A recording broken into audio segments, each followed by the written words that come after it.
Hey, Cookies here. We're going to be taking a look at a +19 Mist of Tirna Scithe that was submitted by actually one of my guildies. Playing Resto Shaman, we don't have like a character panel or talents and stuff like that open at the start of the dungeon, so we can see that Ascendance was taken, we have Cloudburst, and I believe the legendary being used is Primal Tidal Core on the helmet. So we'll just jump right into this and see from there. So first pull, we don't have, it looks like we don't have, okay, we do have a Blood Elf, we just had a Arcane Torrent. If you don't see that the Arcane Torrent is being cast, you just start pretty much purging as a Resto Shaman. It's kind of unfortunate, but what you kind of have to do. Also, as we started this pull, it looks like we threw down a Cap Totem, that's really good. If we have Earth Grab, we should also be throwing it down here. Earth Grab is actually extremely good in this dungeon on a lot of the mobs. And then we have a Spirit Link that's good. We also use Ascendance, I think, because you definitely want something for the next pull. So I think you can usually get away with just one cooldown here. So I think you either pop Ascendance like earlier on into the pull, or you just use Spirit Link. Like Spirit Link should easily kind of carry everyone over.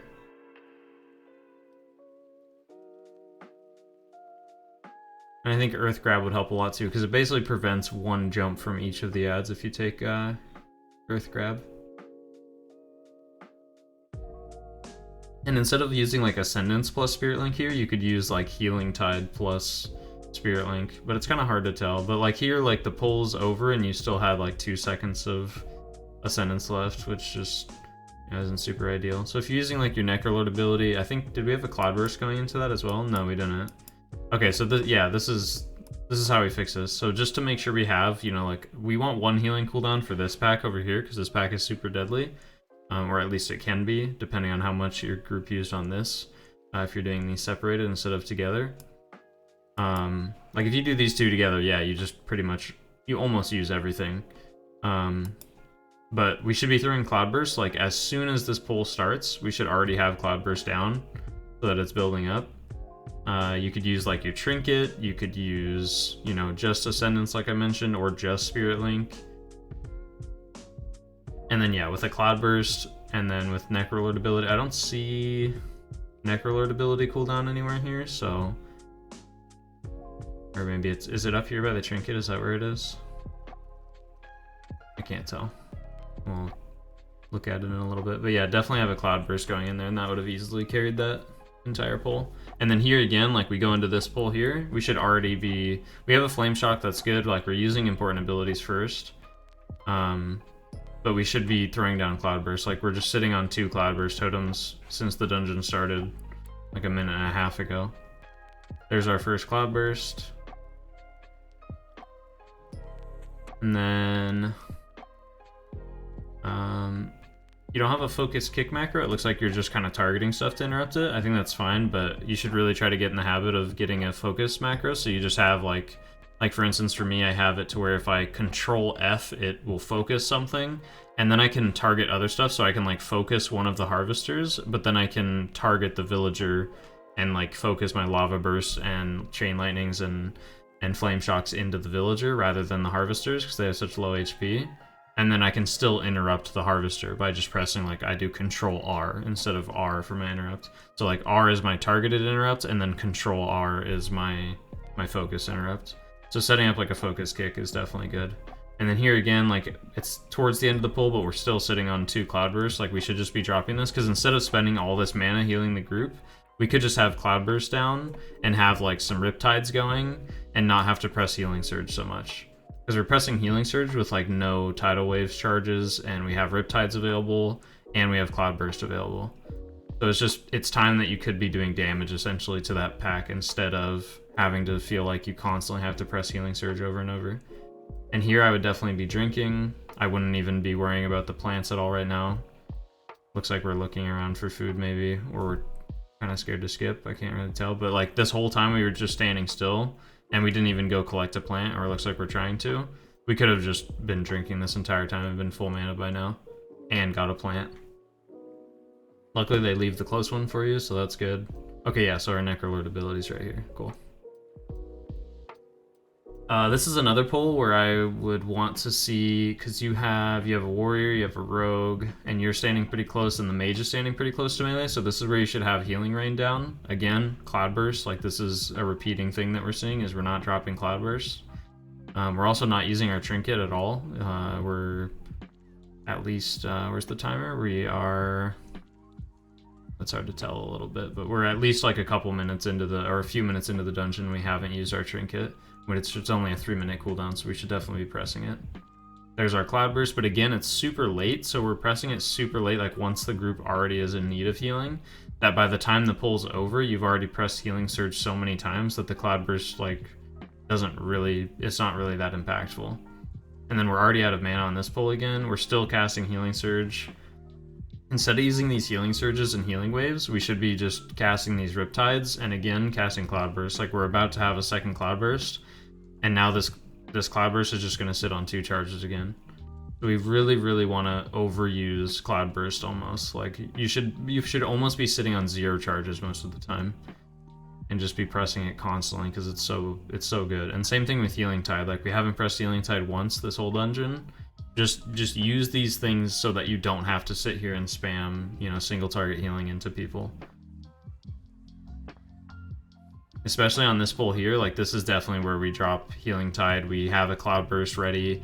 I would say try to plan it like, for right now, your goal should just be to press cloudburst as many times as possible and not worry about when you're pressing it. Just get in the habit of pressing it at all rather than, you know, not at all. So. And then once you get better about pressing it, that's when you can worry about the timings of pressing it. So like for instance, on this pack here with these two mobs, you would want to time it so that your cloudburst detonates like right as or after the ads start casting their slams. And then you detonate the first cloudburst, and then, you know, if you're splitting them up so one goes to 50% and then the other one goes to 50%, you want a big cloudburst for each of those. And then here we have Pride. I'm going to rewind it just a little bit just to see the start of the Pride and how we did it. So I usually always open up. Pride should always be like Flame Shock plus a Lava Burst or 2 should be the first thing you're doing. You should have, generally should have Healing Rain down already, so it looks like you don't have Healing Rain down. I usually try to throw Healing Rain down before the Pride starts so that I don't have to worry about throwing it down again until the end of the Pride, or just not at all. So here we're throwing down Healing Rain like a quarter, halfway into the Pride. So it's just extra time that we have to spend during the Pride doing stuff. And here again, we have Healing tied up. We're not pressing it. We press a late Cloudburst. When did we use our first Cloudburst?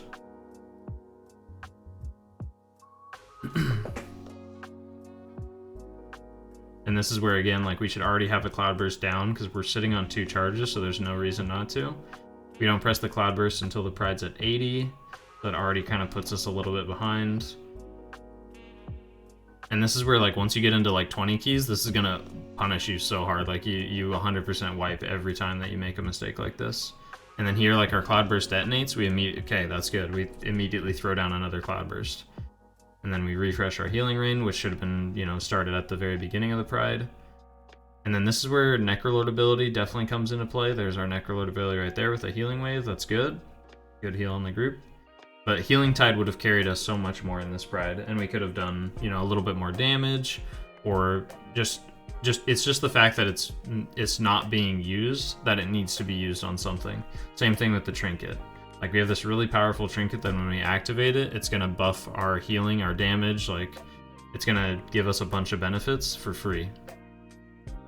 For free at this point, because right now we're not using it at all. So using it, you know, just using it will give us a free benefit since we're not pressing it at all at the moment. And here again, you can just focus damage into this and just let Cloudburst heal the tank. Okay, we have Tremor down for the Fear, that's good. But here, instead of like casting all these healing surges and healing waves into the tank, you could literally just have a Cloudburst down, have Riptide on 1 or 2 people, and the tank will just get healed by the Cloudburst almost by itself. And you won't have to do anything else. Okay, we use the trinket for the damage amp here. That's actually really good. Should also just use like your Primordial Wave on the boss, just because it does like, you know, initial damage when you throw it on the target. And then this is where, again, like right when we get into this phase, there's no damage happening. You can just let Cloudburst carry the tank. So what you should be doing is putting a Flame Shock on both. So it looks like you put it here. But generally you just want to you just want to be a little bit quicker with it. So like right as the phase ends and both bosses are active again, Flame Shock should go on both of them. Like you should already have Flame Shock refreshed on Ingra from the burn phase. Like at the very end of the burn phase you can refresh it, and then when Droman becomes active, you just throw a Flame Shock on him. And then here we're gonna get another Fear.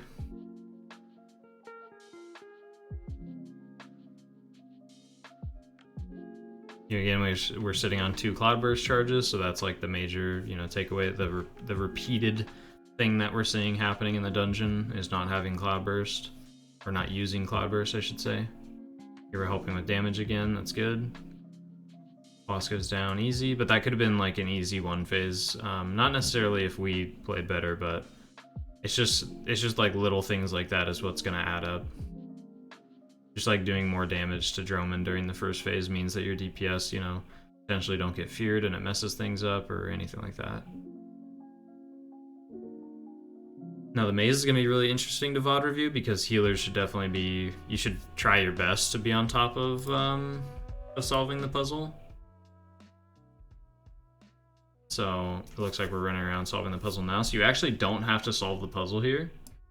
What you can do, I'm sure people are usually aware of this, so you can see the boss runs to the right here.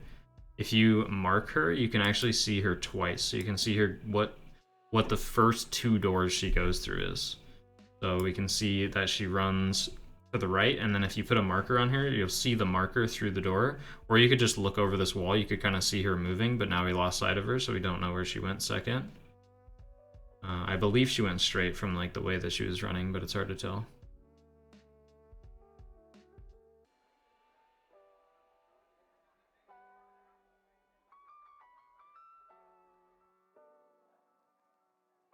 Okay, cool. We solved the puzzle, so like we'll just assume, solving the puzzle without like doing that first little cheat code, and then we're helping do damage. Good, because there's no real healing here. We'll go ahead and skip to the next room.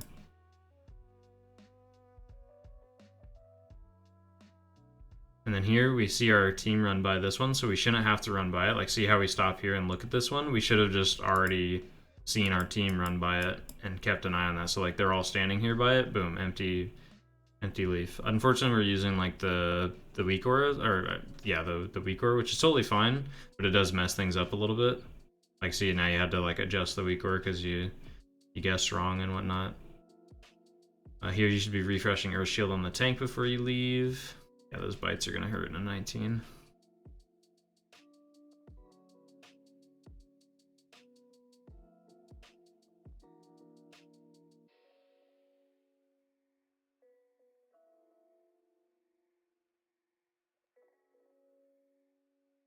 So being used to using this weak aura, the only issue with it is that you have to go to all 4 pillars in order to solve it. If you use different methods, like there's some methods where you could only look at like 2 to 3 pillars and you can easily solve the puzzle every single time just by looking at 2 to 3 pillars.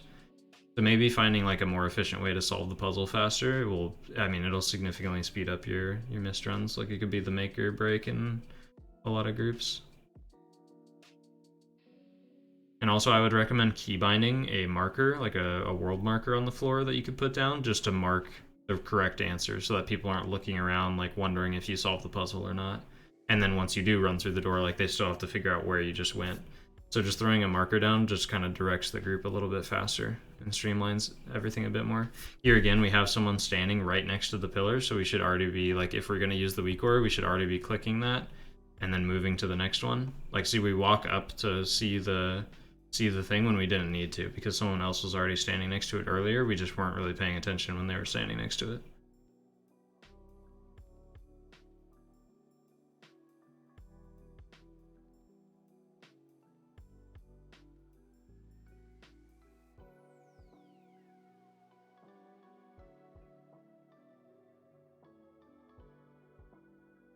This is again where we should be using stuff like Healing Tide, we should be using stuff like Cloudburst. Because like the whole pack's dead here and we're still like having to to essentially like figure out the puzzle. Here we have it solved, we walk by it, but like see right now our group is super confused and they're like running around frantically trying to solve the puzzle. Like they're all standing at the pillars right now to solve the puzzle for you. When you already figured it out, it's just you have no way of communicating that to them, so that's why you use stuff like world markers. Here we're running around to solve it again.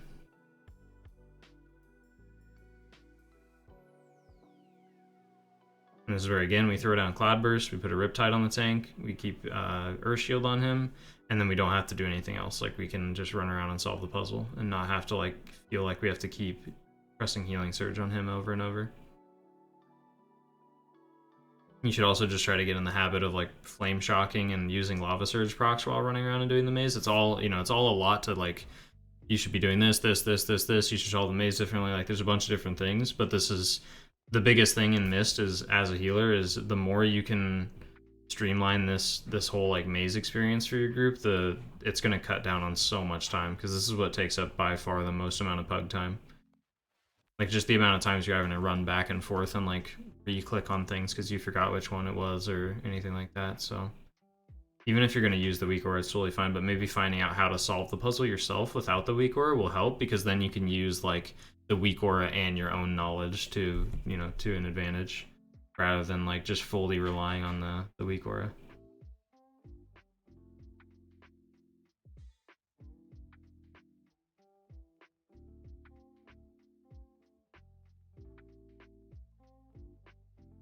And we have Pride here again, so we throw down that Healing Rain. That's a good Healing Rain. We should already have Cloudburst down though.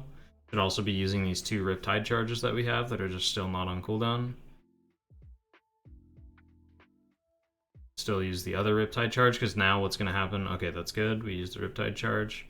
This is where I'm already pressing Ascendance. Like, if you're halfway through the Pride, especially in like a, you know, like an 18 or a 19, the Pride's not going to last that long, so you should just already be using Ascendance. You use Healing Tide, that's good. And if you want to save Ascendance, that's fine, but I mean, generally, Healing Tide should definitely, or Ascendance should definitely be used on Prides. Like, there's not that much more dangerous than a Grievous Pride in a dungeon, so... And here again, like, we don't refresh the Cloudburst, so look at our mana. Like, if this was any higher of a Pride, any higher, if this was a 20, or the DPS did, like, just a little bit less damage than they just did, that was 100% a wipe.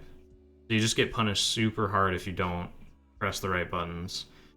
So you need to make sure you're using Cloudburst and just using Ascendance. And even, like, you have Mana Tide up and you ran out of mana during that Pride, so just use Mana Tide just to, you know, get mana back if you need to.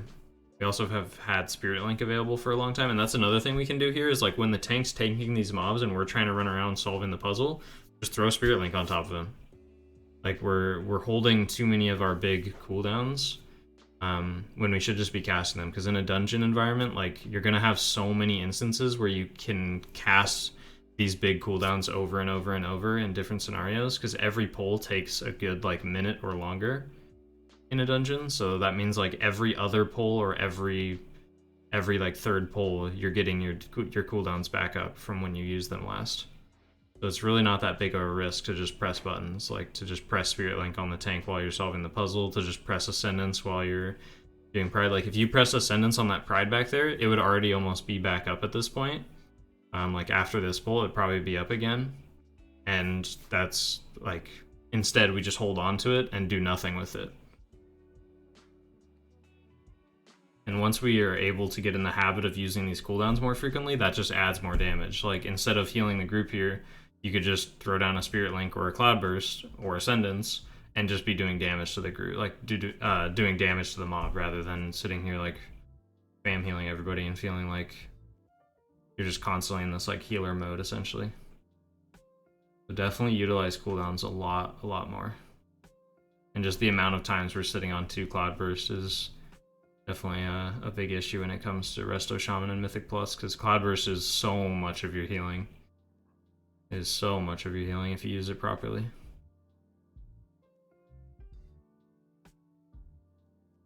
Running around, solving the puzzle. Boss here. We're already pretty low on time, because the maze definitely took a little longer than it could have. Even if it's just us adding a little bit of extra damage. Like, our overall damage definitely isn't bad by any means. I think by the end of this dungeon, you're probably around like 1k or maybe a little higher. But could definitely go for more, like with the amount that you're having to cast healing spells rather than just using stuff. And then on this boss, what you usually do is you should just plan every intermission, just plan one cooldown for every intermission. So this intermission, you just tell yourself, okay, so Cloudburst doesn't count as a cooldown, so you always have Cloudburst for every intermission, if not 2. You have Cloudburst. Cloudburst should have already been down. Like, when the intermission starts, you should have Cloudburst down, and then you plan one big cooldown. Like, so far, you haven't used any cooldowns. You use your Necrolord ability. You could kind of count that, but I think you're going to have your Necrolord ability up for every single one of them, so that's another one where, like, you just always use Necrolord ability plus Cloudburst, and then you do, like, Ascendance for the first one, and then Spirit Link for the second one, and then Healing Tide for the next one. It looks like you did end up using Healing Tide towards the end, but we still missed out on Cloudburst, and we still missed out on, or actually you did use Necrolord ability, so we just missed out on Cloudburst. But again, like in a Hierarchy or a Tyrannical, like you're already super low mana, so you know you got to use Cloudburst more often. Like even here, you should be using Cloudburst just to heal the tank instead of, and then it just lets you do free damage on the boss. And then here, drop Cloudburst immediately. We already have Cloudburst down, and then we should be pressing a cooldown. So we should be pressing like Ascendance, we should be pressing Spirit Link, we should be pressing something. There's our Cloudburst, but the phase is already over, so now this is going to be useless. Like, watch, you're full healing everyone with healing surges. You have 6 seconds left on your, and you're probably going to heal the rogue here. There's a heal on the rogue, and you're casting a direct heal. Cloudburst pops at the same time, literally did 0 healing. Your Cloudburst just overhealed everybody at full HP because you put healing surges into them instead. So I think you need to make more of a mental note of, like, utilizing Cloudburst and like maybe keeping track of when it's gonna pop, or just detonating it yourself so that it's more consistent. Because I think you're kind of setting it and forgetting it, and that's totally fine. But you need to set it and forget it a lot more frequently. Like here again, we should be pressing Cloudburst. We're sitting on 2 charges, and again we should, like, we've been sitting on Ascendance for actually like 10 minutes here. Okay, cool. We pop it. That's good. Same thing with Spirit Link, though. We went through how many maze rooms, and then also the boss fight now, and we haven't pressed Spirit Link at all. Mana Tide isn't, like, technically a cooldown unless you're running the Legendary, but still, like, you're sitting at low mana a lot of the time, so just press Mana Tide just to get mana back. And then we're doing damage again. Good, we did good overall damage on that boss, but again, it definitely could have been, like, a little bit more if we just relied a little bit more on, like, Cloudburst and other healing cooldowns. Even on Grievous Weeks, we should definitely rely on that stuff. I guess that's more of a reason to rely on that stuff on Grievous Weeks.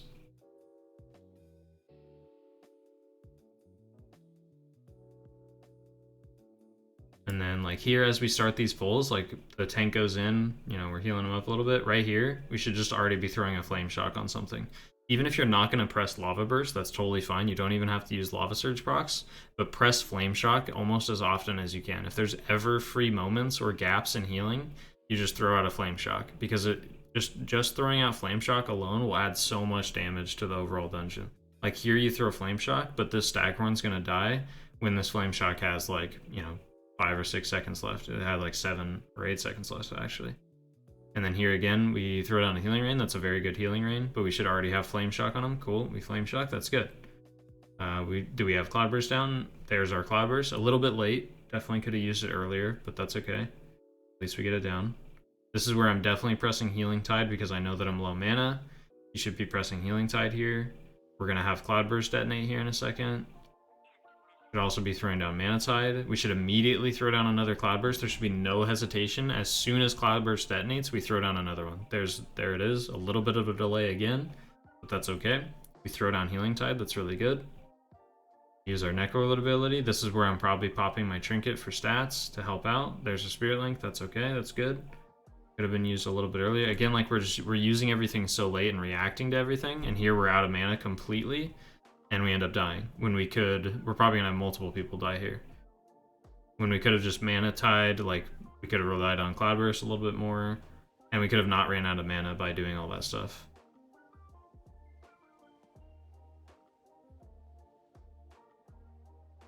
You guys did end up still killing the Pride. Everyone got the Pride buff. Like, everything's totally fine, but it could have been cleaner and it could have been better. And that's what adds, you know, so much more time onto the dungeon. And then here in these mobs, again, we're looking for that Flame Shock. That's good, but then we should be Flame Shocking something else as soon as we can, unless we have to heal. This is where we're probably using Necrolord ability. Yep. Should throw another Riptide next time before, so you should throw like Riptide on the mage and then use your Healing Wave, because the more Riptides you have active, the better. You pretty much want to Riptide on like every single player. And you have the, it looks like you have the Release Week aura, so I would maybe, unless you feel like you need it in Mythic Plus, I would consider maybe removing it for dungeons and just having it active in raids. Because that can kind of screw things over if you're trying to release faster. Here again, we're sitting on 2 Cloudburst charges. That should have been used during that pull. I actually want to see if it was used at all during this pull.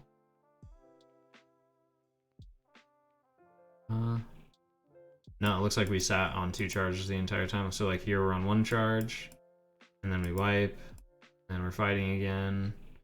Not, you know, it's not a huge deal to use it here, but still, it's just it's the same idea where like we're always sitting on 2 charges of Cloudburst, which is a problem. And it looks like we didn't have Ascendance for this pull, but Ascendance did come up, so we should make a mental note of that. Like here, I would be thinking like, okay, I'm pressing Ascendance, boom, press Ascendance. It literally saves this pull. I guess you did end up dying to like the green swirly on the floor here, but even just having everyone topped off could have helped a lot. Because then they could have ended up like surviving and finishing off the pull without the rogue dying and stuff. And then here into the next pull, same thing, Cloudburst. Same thing, we need to use our Trinket more. Same thing, we need to use Mana Tide a little bit more. Even if it's not the most useful spell in the game, it's still just free mana on just 1 global.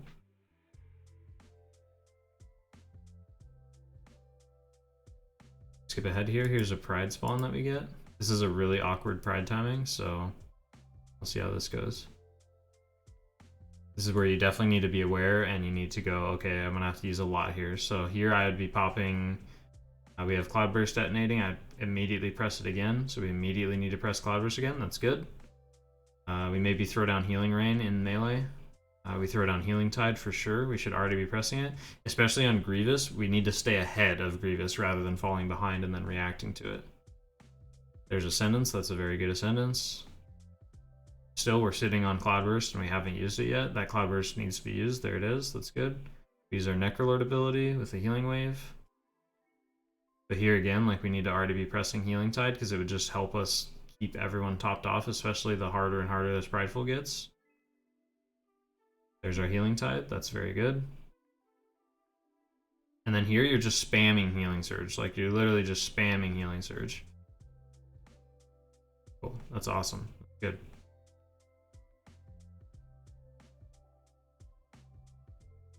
And did we Flame Shock this Pride when it spawned? I don't know. Probably not, because I guess it's kind of awkward because you had like these mobs attacking and everyone like not full HP and stuff, so that's actually fine.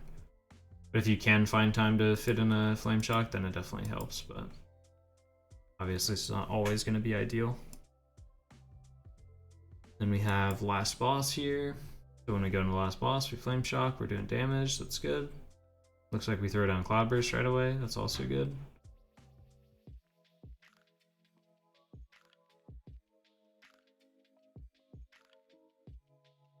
And we have ad spawns here. This is where we need to be aware that when the boss hits, I believe it's 80% HP, it's going to do the consumption, and even if it gets interrupted, there's still going to be, oh yeah, it happens at like 75 or 70, I don't remember. 70. So we need to be aware that the consumption is going to do a burst AoE to the entire group, so again, we need to have Cloudburst down. Rather than reacting to it and pressing Cloudburst, we should have already had Cloudburst ready, so that while this damage is happening right now, Cloudburst is detonating and full healing the group, rather than us having to press all these healing surges and dodge stuff and do all this. And as far as dodging stuff here, so the trick to dodge stuff is you need to move as little as possible while not dying. So like here, for instance, I will show you what I mean. So we have dodge coming out. I think the first dodge was fine. because it looks like the circle doesn't go very far. We want to do that again. So like here, instead of just full sprinting this way, we should just stop right here. It's just a simple move out, boom, stop right there. And the reason we do that is because the more we move, the more hectic this fight gets, and like the faster it gets hectic. The faster the fight gets hectic. So like you'll see everyone else moving a lot, and that's why in pugs you're at like 20% on this boss, and I guarantee there's gonna be circles there's just circles everywhere, like all over the place. You can already see some of the circles just flying at people, and that's what makes people die in this boss. So we need to be, as you know, as an individual player, what we can input into this fight is we make sure that our circles are not going to cause a problem for other players. And again, we need to have another cloudburst ready for this, rather than, again, we do the same thing where sorry, this is the first one again. I thought we were already looking at the second one.